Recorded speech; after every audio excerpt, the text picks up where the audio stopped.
सभी KBS PGT Hindi की तैयारी करने वालों का स्वागत है। हम आज इंटर फर्स्ट ईयर में जो हिंदी की बितान जो पाठ्य पुस्तक है, सहायक पाठ्य पुस्तक, उसके बारे में चर्चा करेंगे। बितान जैसा कि उसका मतलब है विस्तार, फैलाव, शिक्षा का विस्तार। शिक्षा का बितान, फैलाव या विस्तार ऐसा तंबू है जो अपने भीतर पूरे विश्व को समेट लेता है। कक्षा 11 की बितान पुस्तक में कुल 4 पाठ संग्रहित हैं। उसमें पहला पाठ है, लेखक हैं कुमार गंधर्व, जिनका पूरा नाम या मूल नाम शिवपुत्र सड़ीदार मैया है। कामकली। 1924 में जन्म और 1992 में इनका निधन हुआ। पाठ जो उन्होंने लिखा है, भारतीय गायिकाओं में बेजोड़ लता। विधा, लेख या टिप्पणी। विषय व पात्र। विषय शास्त्रीय संगीत, गानपन। पात्र स्वयं लता मंगेशकर। दूसरा पाठ है अनुपम मिश्र का, जिनका जन्म 1948 और निधन 2016 ईस्वी में हुई। इन्होंने पाठ लिखा है राजस्थान की रजत बूंदें। ये भी एक लेख है, विधा लेख, और ये राजस्थान की जल समस्या पर आधारित है। तीसरा पाठ है बेबी हालदार, जिसकी लेखिका हैं, और इस पाठ का अनुवाद किया है प्रबोध कुमार ने। इनका पाठ है आलो आंधारी। इसका हिंदी अर्थ होता है अंधेरे का उजाला। ये एक आत्मकथा है और एक लंबी रचना है। इसमें घरेलू हिंसा, पात्र स्वयं बेबी हालदार। चौथा पाठ है इस पुस्तक में भारतीय कलाएं।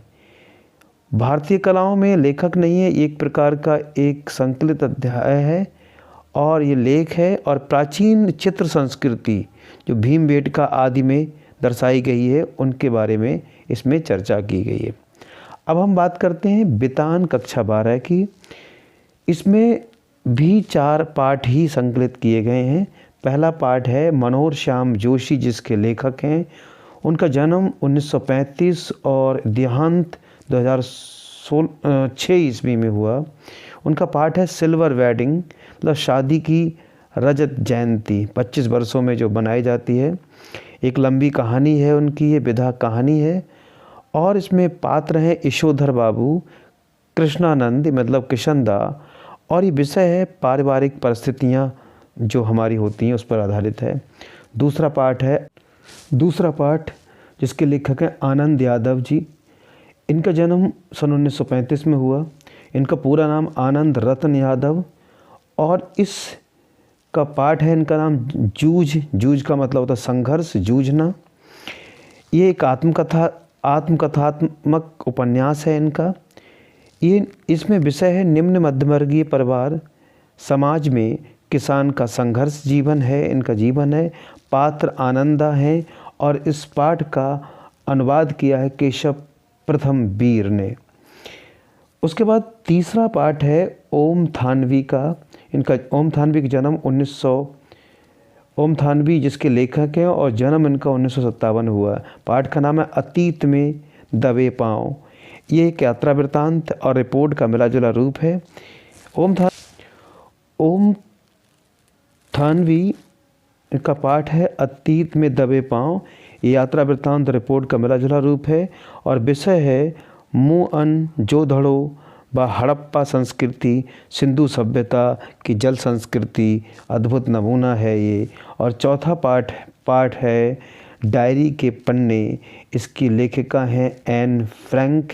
ये डच लेखिका हैं, डच भाषा की। इनका जन्म 12 जून 1929 को हुआ, और इनकी मृत्यु यातना शिविर में 1945 में। ये एक यहूदी लड़की थी।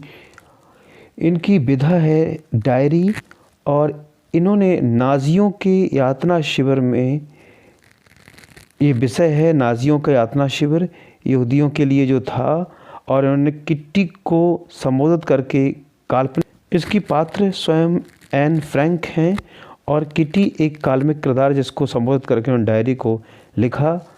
इस डायरी इस प्रकार बितान कक्षा 11 और 12 का हमने सारांश प्रस्तुत किया और हमें आशा है कि ये सभी तैयारी करने वाले जो हिंदी पीजीटी की तैयारी करें उनके लिए सही सिद्ध होगा। नमस्कार।